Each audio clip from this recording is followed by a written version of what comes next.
Zee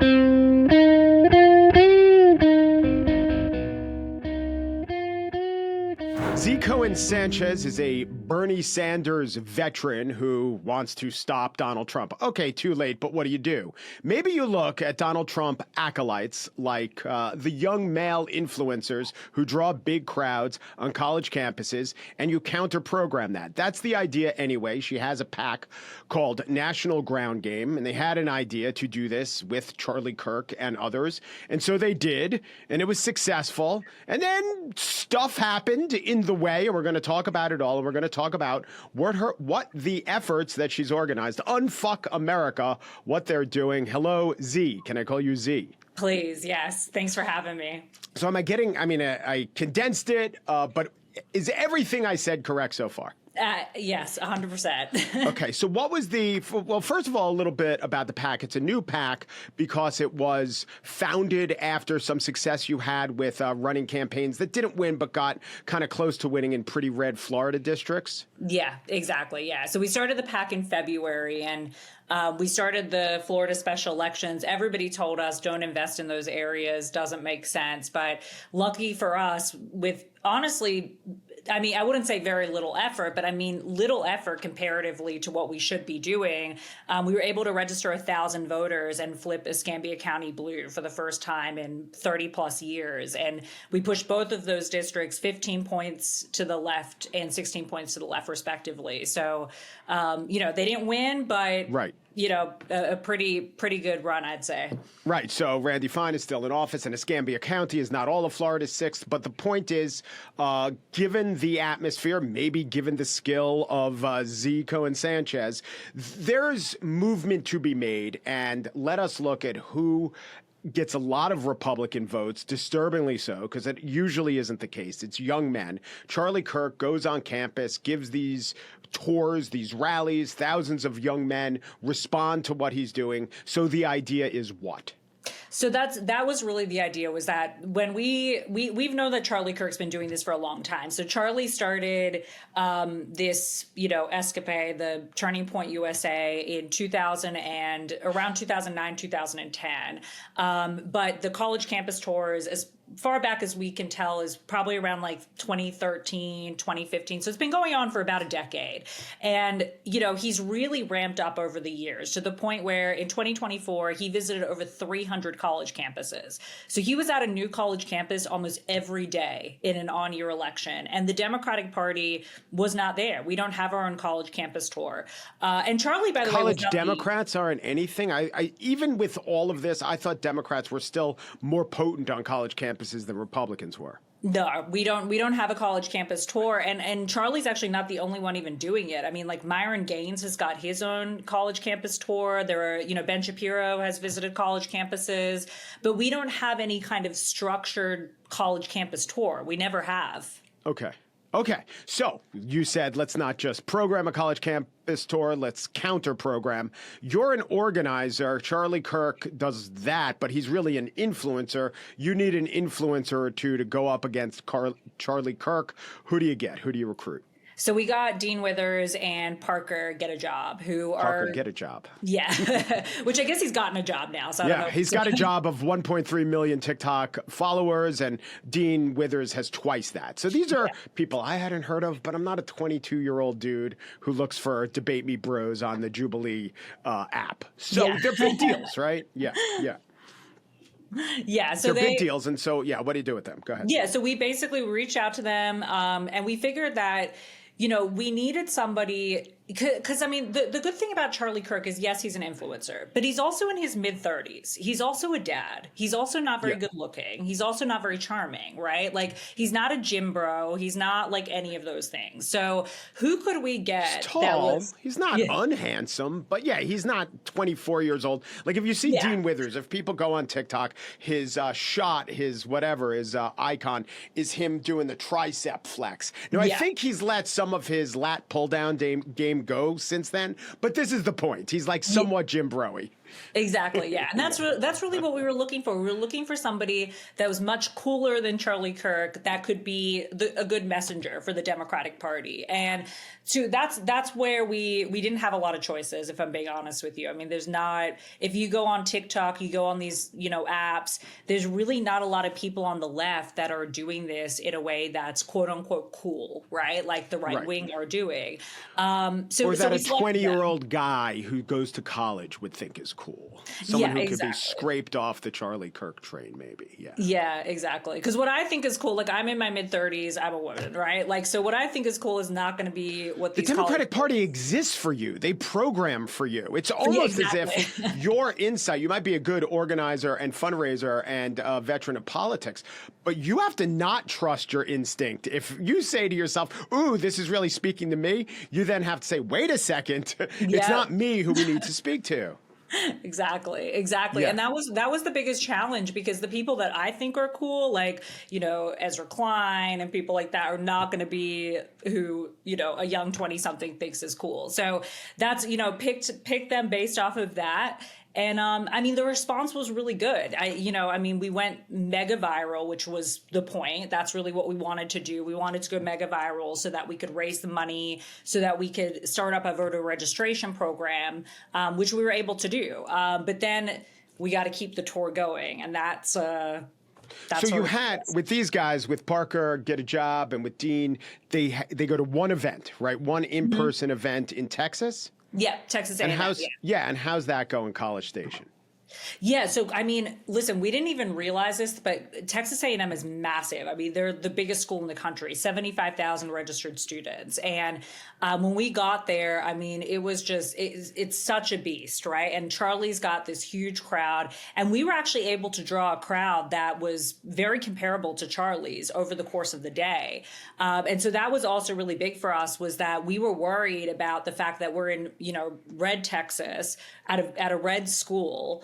And yet we still had a lot of interest going. So that we completed that one event. And it wasn't just Parker and Dean. We also brought 30 other influencers with them in the hopes that they would, propel that content and keep that content relevant for that day. And if everybody was posting at the same time and the same kind of content, it would have more chance to go viral, which definitely worked. And all these people are paid? No. They all did it for free, except for Parker and Dean. We paid Parker and Dean. Oh, okay. So they do it for free, maybe to get likes and clicks and be part of this, and because it's where their ideology aligns, for all the reasons that people do it. This is what you do as an organizer. You get them down there to do it. So at this point, by late April, do things seem to be going pretty well with Unfuck America, or is there behind-the-scenes drama going on? Oh, no, everything was great. Like, everybody was excited. At the end of we were there for one day, which was April 22nd. Everybody stayed overnight that night. Everybody was super excited about the results, what had happened. I think at that point, even Dean had already gone like mega viral. I think his video had already hit like 20 to 25 million views. 25 million. Wow. Yeah. I think it's sitting now at 33 million. And I think what is 25 million views? What does that translate into? Anything tangible? I don't know. Maybe there's a rule of thumb with votes, money. What does that mean? Well, for us, the strategy was that we wanted to go, we basically want to just replicate what Charlie's doing, which is really smart. I'll give Charlie credit for that, is that he's a very good organizer. He knows what he's doing. And what Charlie does is that he takes these clips, he gets them to go viral, he raises the money off of that content, and then he funnels that into voter registration and the other programs that he has, like SAS, which is the Student Action Summit, the Women's Leadership Summit, all of that, to sort of keep his momentum going. And Charlie, actually, they were in Florida as well. Turning Point USA registered, I think, 1,500 people, and we registered 1,000 with no infrastructure at all. Like we were just, nothing, no staff, just got out there and registered. So if I talked to you on April 23rd, Zee, how'd it go? You'd be walking on air. You'd be saying, this went great. Yeah. How did Unfuck America then get fucked? So it wasn't until, I want to say, maybe 3 to 4 days later, I think that there were a lot of influencers that realized the magnitude to which this had happened, right? Like that, I think that they realized that there was a lot of money involved in this, that there was a lot of opportunity involved in this. And I think that there was this counter movement of people that, by the way, had already started their stuff much before the tour had even, launched. So Leftists online started grousing a little bit. Yeah. They started saying things like, why are two white guys forefronting this movement? This was a common complaint. And was your name getting bandied about? Did you become a source of criticism even before? Oh yeah, for sure. Okay, I mean, they were talking about, how I didn't have the experience to run this, that, I mean, they said a lot of things. They, were making fun of our staff. They were saying that, our staff don't know what they're doing. And, I mean, as an organizer, we get that type of criticism all the time, and we usually just move on from it. It's like people, they have things to say and we just move on. But unfortunately, we couldn't because of how the influencers, particularly Dean, more so than anybody else, had used that to, I don't know. I really don't know why he did what he did, but I guess like protect his image. Yeah. Or So to something. fill people in, there's this like call-in session, and I mean that in two ways. There's there's a newfangled speak, call-outs, call-in, but there was also I forget what format it was on. Was it Twitch? Was it Zoom? There was some. Yeah. There you go. There was some huge confab, and people were complaining about Dean being white and Parker being white and you being white and saying that you microaggressed and you took advantage of people who were working behind the scenes. But as you even said, it's many, many volunteers, so that there were many people volunteering. And at some point, these claims of microaggression were getting you called I have the quote here, a thin-lipped, flat-ass bitch. So you go. I'm looking at you. The lips seem fine. You go and try to engage with this group of people who are critics and dissatisfied. Was that a mistake? Yes, it was definitely a mistake because I did not know this at the time, but I had been told after the fact that these people were long-time agitators. Like these people had a long history with Dean and Parker. I guess that went back as far as like them being on Jubilee. I think one of the girls, the main girl who sort of started this whole thing, had I guess was maybe jealous of Dean. I'm not sure what the right word is, but I get there was some beef there, right? There was some resentment, right? Yeah, right. some definitely some resentment. Maybe some of it was called for. I don't know. I really don't know the history of it. I mean, but whatever that was, I guess, was their anger towards the Unfuck America tour. So they didn't know who I was. I think I was sort of just I don't know. I was just sort of like part of it. I got sort of, brought into the fold of the previous drama that had happened. You were a vessel for their discontent. Yes. And then it shows up by claims of racism, microaggression, talking over black people. That was during the event where everyone was complaining about you. So a second ago I asked, was it a mistake to engage? Would you say it was a mistake to engage at all, or how you engaged? What your counter arguments, such as they were, how they took form? Oh, no, it was a mistake to engage at all, because I mean, the what I didn't realize at the time, or what I now realize, is that it didn't matter what I had said in that moment, right? Like it was not going to end well regardless. So I shouldn't have engaged at all. In saying that, I think that this would have happened if not with me, with somebody else on the tour. Because they had already made it very clear that they were going. I mean, she had actually said it, that she's going to destroy this from within. If she can't destroy it from outside, she's going to destroy it from within, right? So I think on the theory that two hetero cis white men should not be the face of Democratic or a left-leaning movement. Full stop. Exactly, yeah. Which we can't avoid, obviously. Well, you had a counter argument that maybe a fair-minded person could hear and reject. And so I think, my assessment is you thought you had such a good argument that perhaps a person who very much wants to beat back the forces of Trump, maybe such a person, even if it wasn't the main agitator, would hear this argument and say, oh, yeah, that's a good point. And this argument was what? about the cis white men being the main people involved in Unfuck America? Well, the main argument was that we chose them very strategically because we're going after young white men. Everything we were saying in the beginning, right? Yeah. Right. They're definitely the biggest issue. Now, young men, as in general, are an issue. Obviously, we can't deny that Black men also skewed towards Trump way more than they have in the past. Yeah. Hispanic men, that's the big one. Yeah. They have. But we wanted to focus first on what we could focus on, right? Which was that if Charlie is the counter that we're going up against, and he's white and he uses race as bait, that we would then use young white men as well to sort of counter that. Not to say that we would do that forever, that was the plan that we would always stick to, but at least in the beginning, that's what we wanted to try.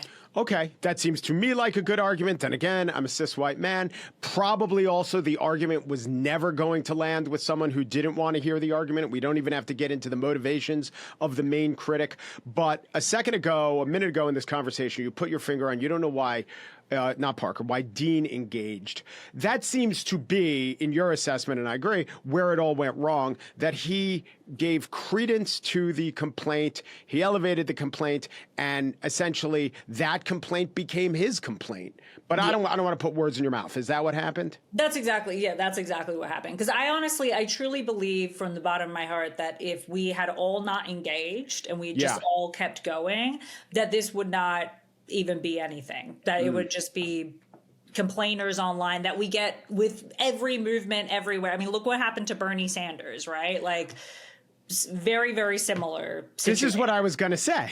What's the playbook? You tell me, as a decade-long operative in the field with a lot of experience in this exact phenomenon, what do you do? What's the playbook for something like this?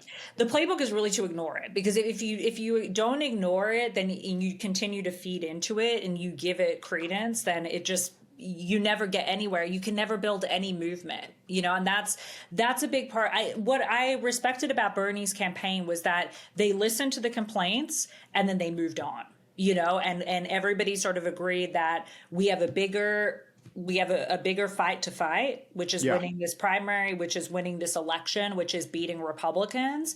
And then that's it, right? That is what it is. Unfortunately, with the way that things have gone, especially on TikTok, I don't see this on other platforms. I don't see it on YouTube. I don't see it on Facebook, Instagram, none of that. But at least on TikTok, there's this sort of new, if I'm not completely pure, then I'm a bad person and I don't deserve a platform. And that to me is completely the opposite direction, especially when Trump uses that type of rhetoric to make fun of the Democratic Party and to make fun of operatives on the Democratic side.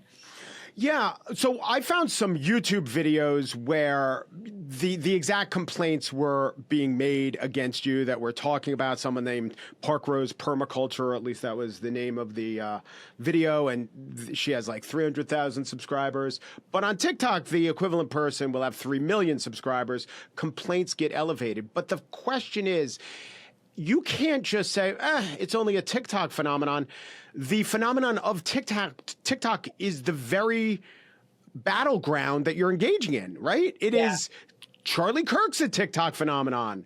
Parker and Dean were chosen because they're TikTok phenomena. So what do you do?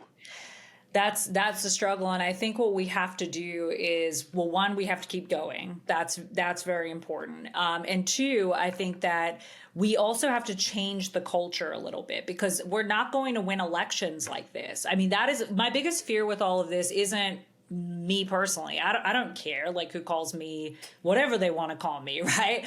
Because I'm not an influencer. So to me, it's whatever. I'm not losing anything.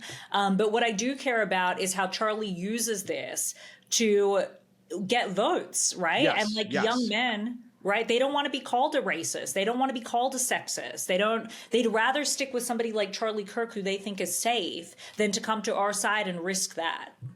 What Charlie Kirk said about this, and see how crazy these people are. This is why the woke will never win. Yep. This is what we're up against. It puts a lot of wind in his sails, I would think. Well, and I mean, but he also has a good point. You know, I mean, like I hate to say it because like I'm the one fighting against Charlie, but I mean, he has a point in that on the right, they are always looking to win elections. Like that is the goal, right? The goal is we all band together. And even if we don't agree on everything 100%, we fix it behind closed doors and we move on because ultimately the goal is to win elections. And on the left, that doesn't seem to be the goal. The goal seems to be, and I think Destiny put this in the best way that I've heard, but it's almost as if they have this. This is like the Twitch streamer who you went on, you talked to him about this, huge audience. Yeah.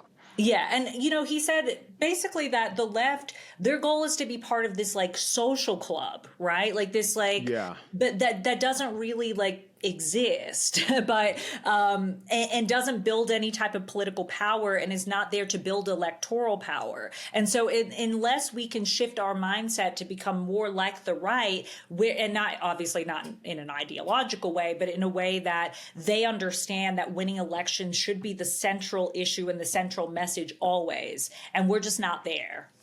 The left is more suspicious of power in general, and they won't reach for they're uncomfortable in many ways with power. They won't reach for the levers of power that are U.S. electoral levers of power. They sometimes see their mission as more exalted than that. And this all gets in the way of actually achieving the goal of winning Senate seats and House seats. Mm-hmm. Yeah. And the real question then becomes is like, okay, well, if the goal is to not build electoral power, then what is the goal? And you know, and I don't think that they have an answer for that. Well, some of them do. You know, they're involved in movements. Many of them are involved in movements that transcend national boundaries, right? Or they're involved in movements of intellectual movements that are more philosophical than the dirty work of actually casting votes and meeting with constituents. Not everyone, right? Saul Alinsky wasn't, but probably Foucault was, for instance. Yeah. And it's not as if the right doesn't have these people who look at politics as somewhat dirty, but I just think there are fewer of them. And I even think the ones who are driven, say, by religious fervor see, and many people in the religious right, it used to be not like this. They were not as political, but then they saw the usefulness of political power in a way that maybe some people, I would even say Bernie people in the DSA, it might be hard for them to see the usefulness of political power since I would say they haven't gotten, maybe you haven't gotten as much of your wish list as people in the religious right have from politics per se. Would you say that's fair? I think that it's somewhat fair, but really like our goal, my goal, at least personally, is to get us as a Democratic Party and as the leftist group of people to a point where we are in this to build electoral power, because I think that that's the only way that we get rid of MAGA is that we do that at the local level, we do it at the state level. And if we're not all on the same page about that, then I think we're going to fail, you know, and that's the biggest issue. And there can be space for other people. I mean, that's not to say like, you know, if you want to go protest and you don't want to participate in electoral organizing, that's fine, right? Like there's a place for that. Same thing with intellectuals. If you want to be an intellectual, you want to do book clubs on Saturdays and you're cool with that, great. But what we have to get away from is trying to destroy people that are doing the electoral piece. Would you say so we have two parties, we're a two-party system. That means both have to be big tents. That means both have to accommodate ideologies they don't like. And so I'm saying this all to lay the groundwork that, of course, the right has fractures in it. But I would say that the left is much more fractured than the right. And I would further say, well, I want to ask you, do you think that there's a decent case to be made from your experience that the left or Democrats are, if not exactly hopelessly fractured, close to hopelessly fractured, given by what we've seen? I want to say that that's the truth, but in my heart, I don't want to, because if I say that, then I feel like I think that there's hope here. I think that we can take these lessons and we can learn from them and we can move on. But I don't think that we can do that unless we have people with big platforms like Dean, like Parker, like all of these folks that stand up against that and say, hey, my goal is to beat Trump and to beat MAGA. And if you're going to destroy that, I'm not on your team. You're not part of our 10, right? And I don't think that we're there yet. And I don't know if it's because of like, part of me has thought that maybe it's just because they're young and they don't understand the risk of Trump. I think that that's probably the most likely, because I don't think that they're bad guys. I don't think that Dean is like this nefarious, like horrifying person. I don't think that at all. I just think that they don't understand. Great triceps. You don't get to be nefarious. Skull crushers are. Right. This is what I want to ask you. That the right wouldn't say they're hopelessly fractured. Just look at the evidence. Someone on the left, such as you, has to combat that feeling, that inclination to say it. Is it just the evidence of recent or even past experience that makes you say that? Is there something else? If I was interviewing the equivalent, if I was interviewing Charlie Kirk, he would say, this is the situation. The right has some problems, but we could more or less get our shit together. And the left just shows that it can't. Is there something inherent about, I don't know, the mindset of the left or what the left holds as ideals or something? This is my question. Is there something fundamentally baked into the DNA of the left that makes this situation what it is? I don't think it's something baked in. I think that it can be fixed. I think it's just it's been so much part of our culture that we are too accepting of everybody. And that might sound wrong, right? In the sense of like, oh, well, why aren't you accepting of everybody? Yeah. But also at the same time, like, we have to understand that if there are people that are here to destroy what we're trying to build, they're not on our team. And I don't think that we're quite there yet in terms of saying, hey, you're not part of us, like the right would do. I mean, the right would say, like, if somebody like, you know, this person that started all this drama, if they were in right-leaning spaces, they would be ousted within seconds. I mean, they wouldn't even get like a seat at the table, and we're just not there. Yeah. So this is not something that you and I have first thought of. Karl Popper wasn't the first person to think of it, but it's the tolerance paradox, the irony of unacceptable tolerance for intolerance. And somehow the right gets it. They probably have never heard of the name Karl Popper. I don't know if Charlie Kirk has, but the left doesn't. And I don't know if it's how they've been taught. I don't know if it's they haven't seen the actual tangible results of grappling with it, but it's not getting there. And if you have so much tolerance that you'll allow intolerant people amongst your number to blow up the whole movement, you're never going to get anywhere. It's interesting. I don't know what the answer is. Yeah, I think the only answer is that we have to be very, very strong in not accepting people that continually do this. And But then there's the other racial thing, which is it's very hard within the left, it's very hard to not accept when, say, a black woman is critiquing a white woman. I think you identify as white. I'm assuming you seem white, right? So that becomes it's as if that's a magic bullet. There's no proper rebuttal for it. The immunities over time have not built up. That is a particular vulnerability, I do think, of the left that played itself out in this situation.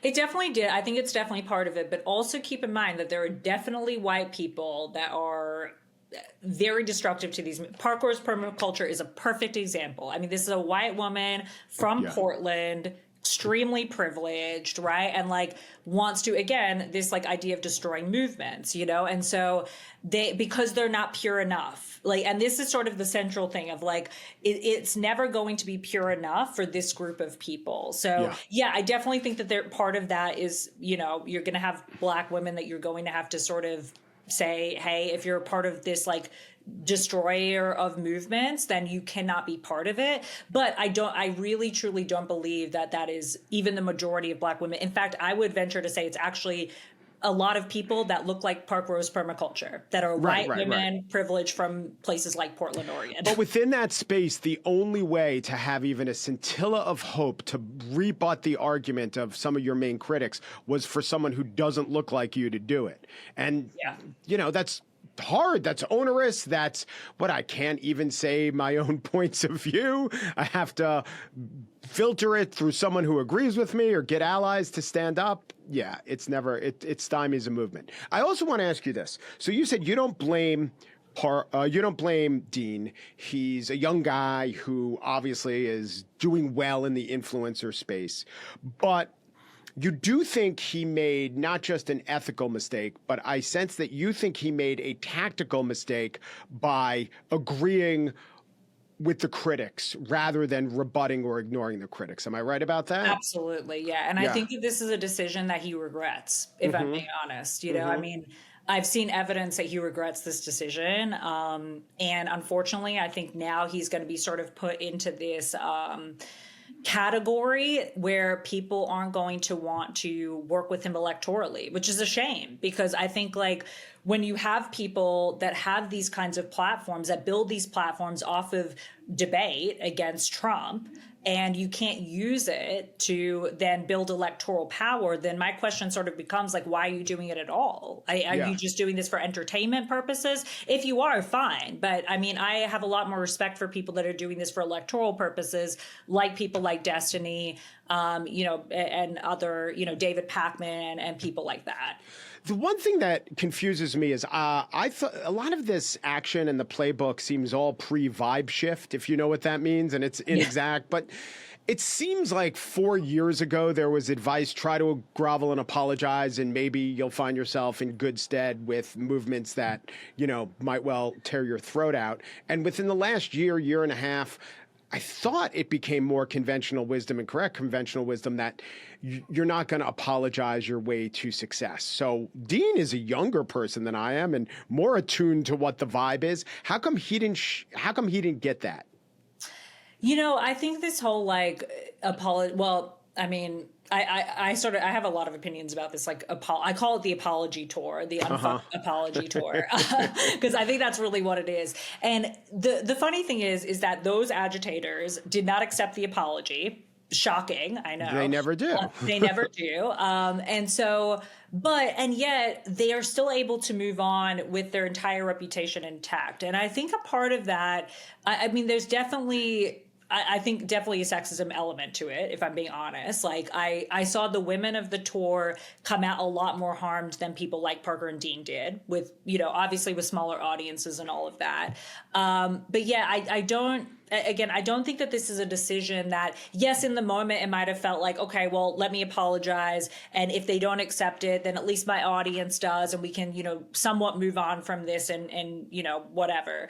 But I don't think that this is a long-term solution, because what ends up happening is that, okay, now anytime that you even if you don't fuck up, right? Like, even if it's like just a whatever in the moment, you are then consistently having to apologize for every single thing that you're doing. And it makes you look weak, in my opinion. Yeah. Especially what we're talking about is appealing to young men who very much don't want to look weak. Who hate that. Yeah. One other question, and then I want to get to where Unfuck is now. You say that this is still the ethos of TikTok is very much still about this claims of harm and call out culture and purity tests, whereas the other platforms have moved on. Do you have any theories why? I have two theories, but I don't know if they're true. One is, maybe it's like TikTok's algorithms are controlled by the Chinese and maybe they just want to put us at each other's throats. Then again, X's algorithms are controlled by Elon Musk. Maybe he just depresses the call out culture instincts. I don't know. Why do you think and there might be some inherent aspects to the shorter form versions of TikTok, but why do you think TikTok is still kind of stuck in the morass of purity politics circa 2020? I honestly just think it's because it's full of a lot of younger people. That's my theory, because I don't see this sort of energy in places like Instagram that more appeal to older people. In fact, this quote unquote drama, this Unfuck America tour drama, didn't even make it to the other platforms. Like, nobody, it's not even like, oh, yes, it was less or whatever. I didn't see anything on Instagram. I was doing a lot of research and I had to watch a lot of videos, and I didn't like watching minute-long TikTok videos, but I don't think any publication has written this up. And it's a really good story, actually. Yeah. Am I wrong about that? Yeah, no, I don't think any of them have either, which is interesting because It's got everything. It's got all you want. It's got liberals at each other's throat. It's got Charlie Kirk doing a victory dance. The left would love it. The right would love it. Yeah. No, it is interesting, but I really just think it is because there are much younger people on TikTok. And again, I think it's because they don't understand the risk of Trump. I think that they think this is a game, and it's very much not. What is the Unfuck America tour today? So we are continuing. We never stopped. We have some people that are continuing on the tour from the last group of people, and they're awesome and great content creators. And then we have new people as well who are definitely, when we were looking for our next batch of creators, we were very much looking for people that were not on this very far left edge of the internet. Yes, yes. I went through your creators, and the most common phrase is a former MAGA ... Yeah. Yes. Yeah. Conservative turned ... Right. Yeah. And that's important for us because we know that those people will understand more so how to have these conversations with people that are, that are either looking for a home politically, which a lot of these college students are. I mean, when we were talking to college students in the crowd at Charlie Kirk's event, they didn't have real reasons for being there. Like a lot of them were just like, oh yeah, I saw him online and he was ruining a lib and that was funny. So I drove 2 hours to be here. It's a spectacle. Yeah. Yeah. It's more spectacle than anything else. So we were looking for people that could have those conversations. And then Destiny, he's going to be our headliner for the next event. We're going to have different headliners for all of our events in the future. We think that's important too. And is the format, see where Charlie Kirk's speaking and throw a lot of your people at that event, counter debate him, counteract his message with your message? Yeah, exactly. So his next big event is going to be the Student Action Summit, which is his biggest event of the year. He has about 5,000 to 7,000 young people that, it's a circle jerk event, essentially. Like there's no, it's not like the college campus tour, which is a little bit different. Oh, come on. If it was a bunch of Bernie people, wouldn't call it a circle jerk. Yeah. Then it would be a coming together, which is almost literally a synonym for circle jerk. But go ahead. Yeah, exactly. Listen, I could be honest on our side. But yeah, so he's going to be doing that. And we're going to be renting a bar down the street. We're going to have Destiny debating MAGA folks there. And then sort of the same purpose. Like, is the scale of it smaller than what happened at Texas A&M? Yeah, definitely. But that's really just because it's a summer event. And so we are going to then try to raise as much money as we can during the summer so that when the fall tour starts, we can really try to get to as many college campuses as Charlie is going to be at. What about the whole idea of debate bro culture, which you seem to have leaned into? Do you do it with some reservation? I think that there is... I think that there are some people that are in that debate bro culture and I think Dean, unfortunately, is one of them. I think he could change if he wants to, but I definitely think he's one of them. But I think that there are other people that sort of peter on it that aren't going to necessarily be accused of that debate bro culture. So I think like Destiny rides the line really well. David Pakman rides that line. Ezra Klein, like people like that. So I do think that there's something to be said for anybody that could have a real debate against a MAGA person, but at the same time, not making it a way where they're just dunking on them consistently, but really actually try to have real conversations with them. Why didn't you just take your existing PAC money, which isn't named Unfuck, and you could do whatever you want with it. You can have this same idea and take the branding away, and then when people did searches, they wouldn't find all this mishigas technical term in the background. Why keep up the Unfuck idea and brand specifically? That's a good question because a lot of people have asked that. And the real answer to that is that I think it's really important for us to stand behind what we've built because these people have made it very clear that they are going to ruin anything that we do. So if we rebrand to something completely different, that is just more of a way for them to screw it up, essentially. So you're doing a small version of what Dean Withers wouldn't. Yeah. Standing up to them. Yeah. And is there a lot of money involved? How much have you raised and how much can you raise? I'm not talking about consciousness or awareness. I'm talking about money from all of this. So, I mean, we're raising, we're not raising very much. I mean, we're like on the smaller pack side. I mean, we're raising anywhere between like 20 and 50K a month, which seems like a lot, but when it comes to like any of these college campus tours are extremely expensive, right, to put on. So the travel cost, paying some of these people that we have to pay, the staff that it takes, even renting the spaces. Like we spent something like between like 13 and 15 grand just on renting spaces at Texas A&M University. So definitely there's a lot of cost to it, but none of us are doing this in fact, none of us are actually even getting paid. Like I'm not getting paid for this. A lot of my core staff from my firm are not getting paid. We're just doing this because we really want to see a counter to Charlie Kirk, like desperately want to see a counter. And if we can raise enough money so that we can also use this to register a crap ton of voters at the end of the year getting ready for the midterm elections, then great. But ultimately, like we understand that Charlie has spent the last over a decade building this, and we're not going to build it in a day, but we are willing to put in the hard yards to get there. And just while I have you, I think it's a dumb idea, but you might have some good insight on this whole idea of the left needs a Joe Rogan. What do you think of that? You think it's dumb too?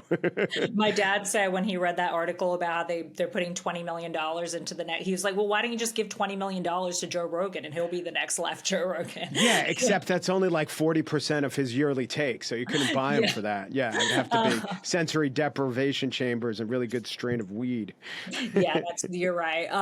But yeah, no, I think it's like, honestly, I think that they're looking in all the wrong places. I think that if they really truly want to find the next left Joe Rogan, they need to do what we're doing, which is get these people in front of crowds, get them going mega viral, and see which person comes out on top.